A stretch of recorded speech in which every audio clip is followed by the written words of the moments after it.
up, guys? Welcome to Joint Jack. Today we are focusing our attention on the hips.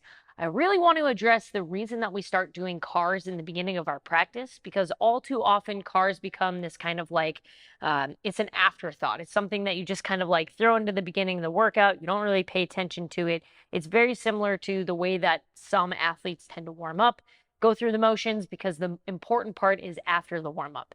But the main reason that we utilize cars or controlled articular rotation is there are things surrounding the joints, surrounding the capsule of the joints, called type 2 mechanoreceptors. Okay, those are super important and crucial pieces in our body that bypass our brain. Right. So as soon as we start moving with these type 2 mechanoreceptors and we start moving at the capsule of the joint, that communication goes into the spinal cord and it directly goes into the central nervous system. Typically movement, so any other movement that is not specifically at the capsule, will kind of just go into the brain, and it becomes afferent and efferent flow of just general information. Okay. When we move our type 2 mechanoreceptors, that goes into the brain. So as I'm moving my hip in a hip car, so let's just do a side lying as an instance, as an example. As my knee comes up out to the side and I'm clearing out all of this communication in the workspace, what my brain is understanding is I have this freedom of movement in my hip, okay? Or I have this pain in my hip, this sensation in my hip that I'm feeling. So all of these things need to be addressed prior to training, because if we're having pain in some areas of the body, we need to take care of that. We have to clear that pain out prior to doing back squats or any sort of exercise, any sort of sport, right? That is the main reason that we do cars. Other reasons, it brings blood flow into the joint, it brings synovial fluid into the joint, so it kind of re-lubricates everything by simply moving at that space, okay? And we get all of that information by just simply moving the hip. Right? Our goal here is to try to block out any movement from the rest of the body. I really like doing sideline cars, but I don't want you just to get used to doing sideline cars. You should do them standing. You should do them laying on your back. Even though they will be limited in terms of range of motion, you should be able to move your hip when and wherever in space. So we're going to start by laying on our right side. If you want, you can get a little yoga block, put it under your head. I'm just going to prop myself up on my elbow, and we're going to do 5 hip cars. So reminder for this, the knee is going to come up. Typically, when I do sideline hip cars, I'll put the arch of my foot on the ground, and I'll kind of slide that thing up as my knee is coming up towards my chest. Then my knee and my ankle are going to lift. I'm going to search for the wall back behind me. I'm going to rotate my ankle so my hip rolls into internal rotation. As I'm still sending my hips slightly back behind me, lower my knee down and bring them together. I reverse directions, knee comes up towards that armpit, bring it down to the ground, kick my foot out, and drive that leg back down. Let's go ahead and do 4 more. Take your time with these and really try to solidify this movement in the hip. Usually I tell athletes to start with smaller circles as opposed to huge circles, because usually when we're trying to do this big sweeping circle, we get overcompensation from the rest of the body, okay? The more fine-tuned we can make the cars, the better they are. And I'm getting little like cracks and clicks as I'm moving into this. Eventually those clear out. I don't hear them as often when I'm doing this more.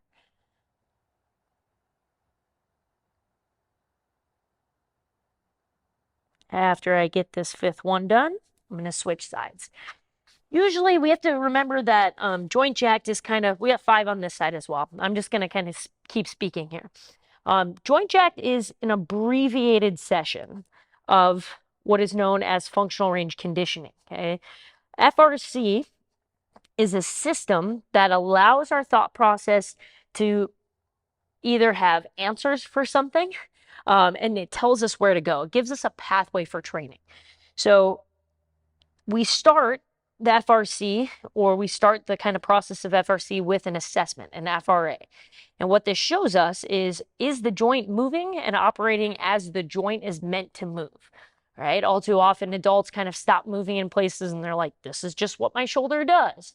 But a shoulder has specific movement patterns that it should be able to move. So the assessment allows us to think, How is this shoulder moving? Is it moving appropriately in all ranges of motion? Now, after that assessment, this is my 5th one, so I'm just going to finish up this 5th one. After that assessment is done, if a joint's moving well, which 9 times out of 10 it's not, we can start to train that joint a little bit better. Okay, if the joint is not moving that well, we kind of address that joint and make sure that the fundamental movements of the joint are still there. So for hips, it's external rotation. Do we have internal rotation? Do we have external rotation?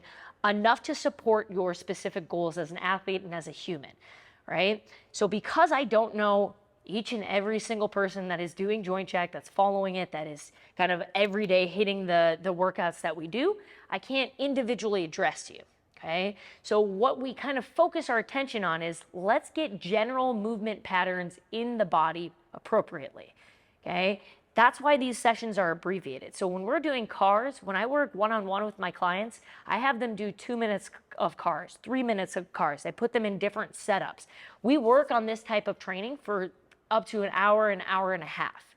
I'll intermix some strength training within there as well, but we have to understand if the joint is not working appropriately, the exercise that I'm asking that joint to do is never going to be of utmost value.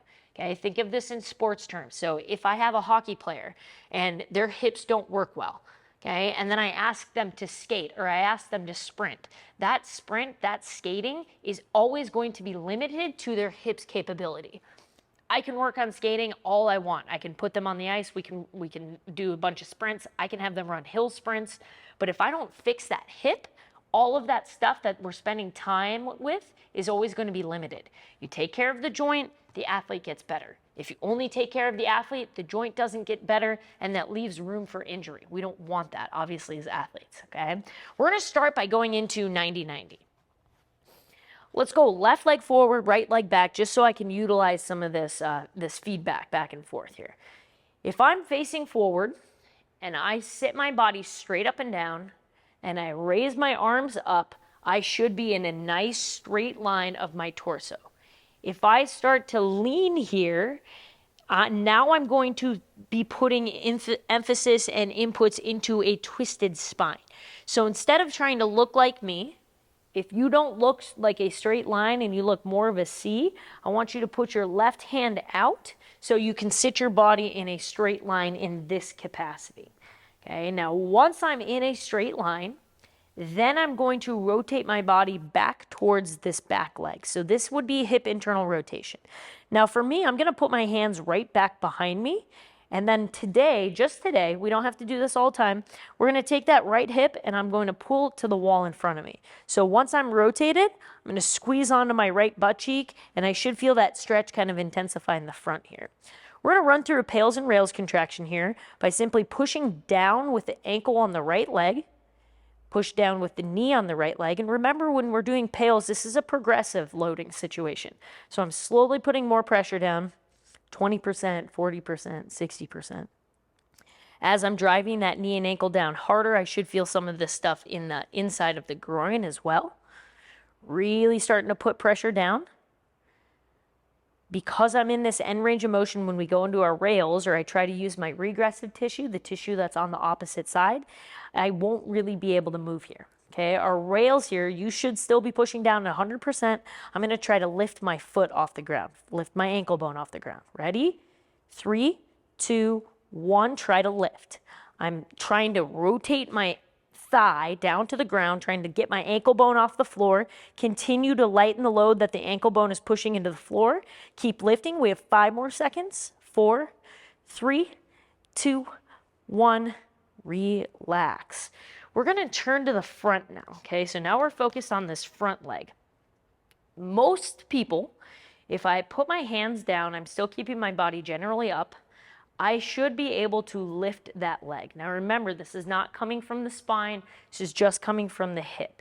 So I want us to lift that leg up, and then I'm slowly going to lift my right hand and start to rotate towards that leg, still lifting my ankle. As I get closer to that end range of motion, my ankle is slowly going to move down to the floor. We're going to do 5 reps of this, and that turn is going to take us 5 seconds. So if that doesn't make sense, just watch me for this first rep, and if after that it should start making sense. All right, so I'm going to start to lift my ankle up, hold on to it, and then I'm going to start to rotate my body, taking 5 seconds. 1, 2, 3, 4, 5. Still trying to lift my leg the whole time. Once we hit 5 seconds, relax, and I turn back to the front. Try to lift the leg up and rotate. 1, 2, 3, 4, 5. That's my second rep. We're doing 5 here. Turn towards the front, lift the ankle, and go. 1, 2, 3, 4, 5. Relax, back to the front, lift the ankle, and rotate. Go. 1, 2, 3, 4, 5. Relax, back to the front, try to lift the ankle, and go. 1, 2, 3, 4, 5. Relax, last one. Try to lift the ankle, and go. 1, 2, 3, 4, 5. Relax. We're going to switch sides.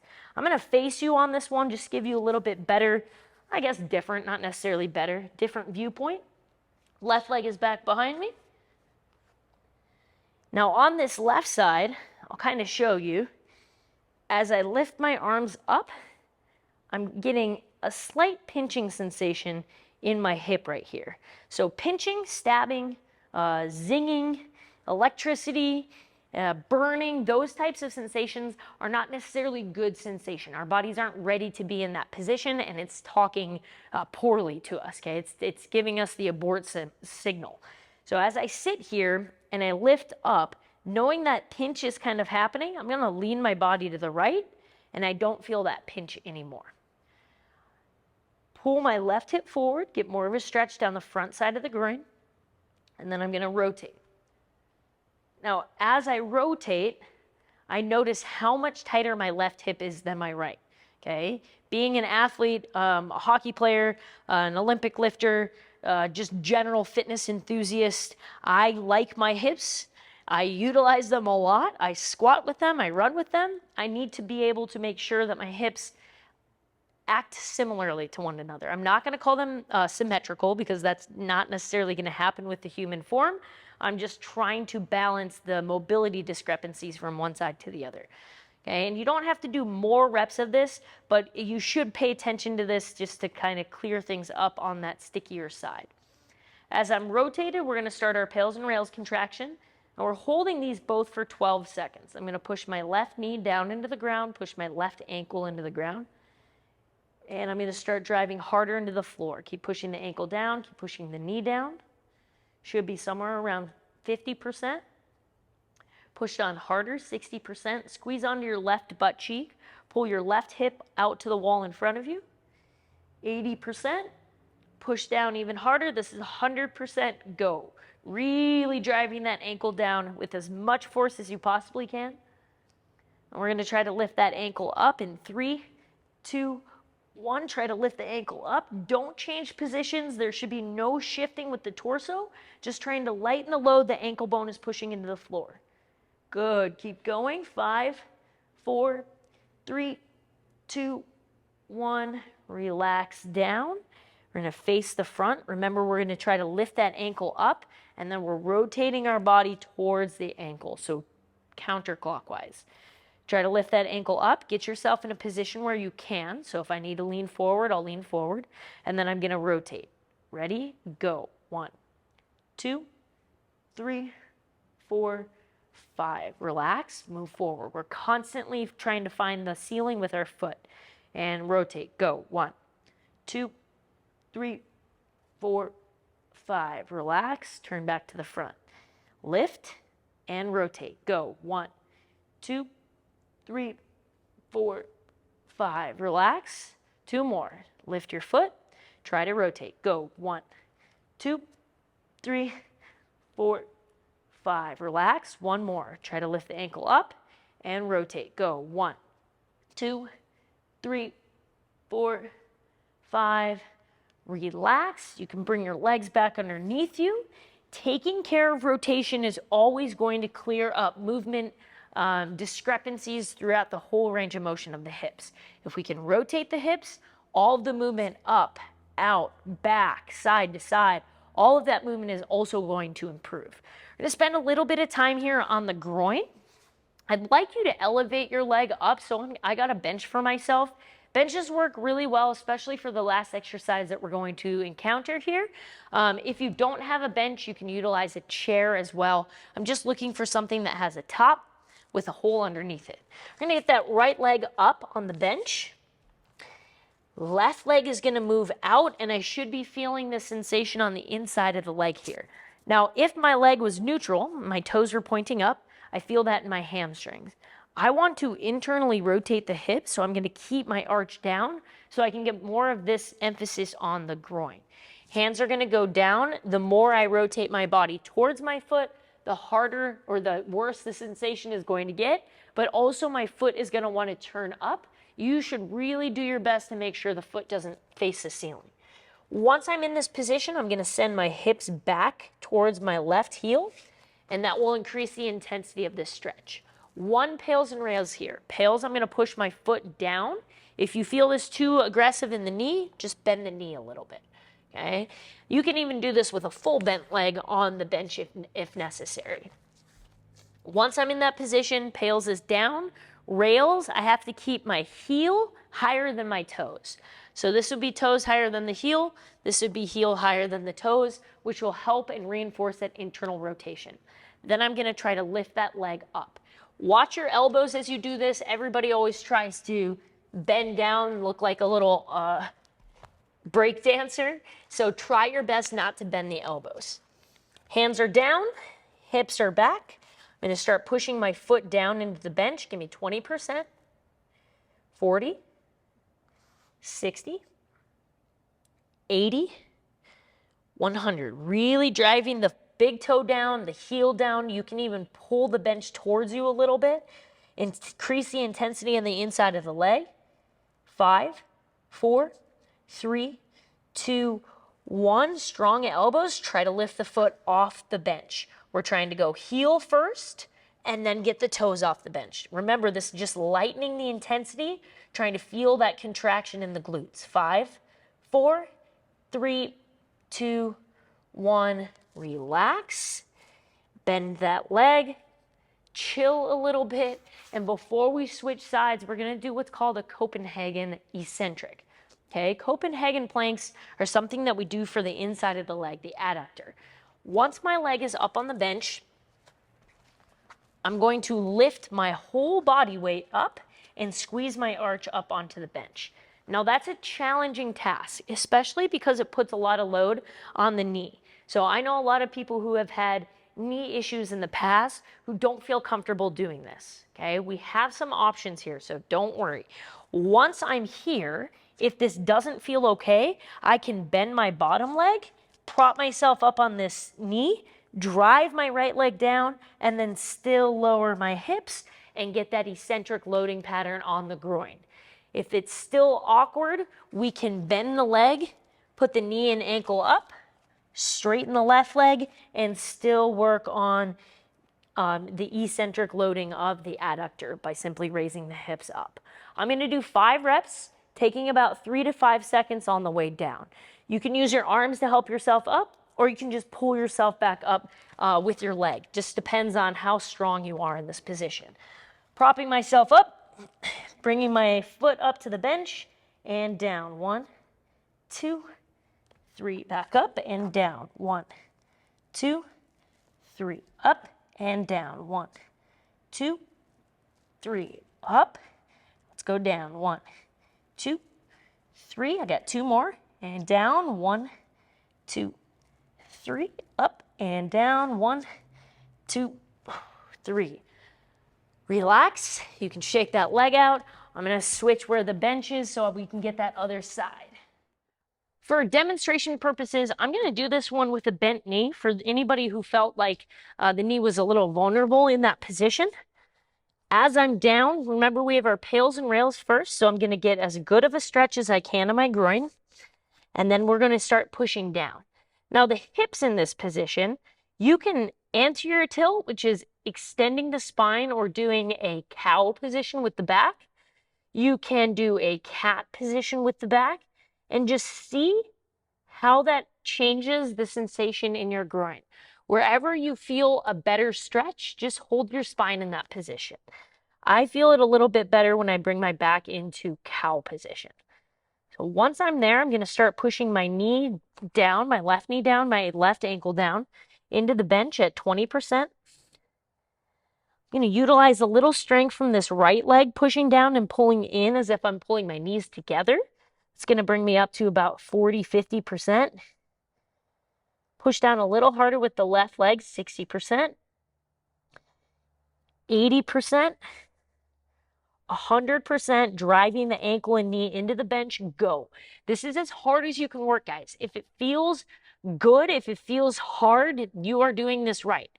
Pushing at 100%. Don't push past pain ever. If it causes pain, don't push that hard. Good. Keep it up.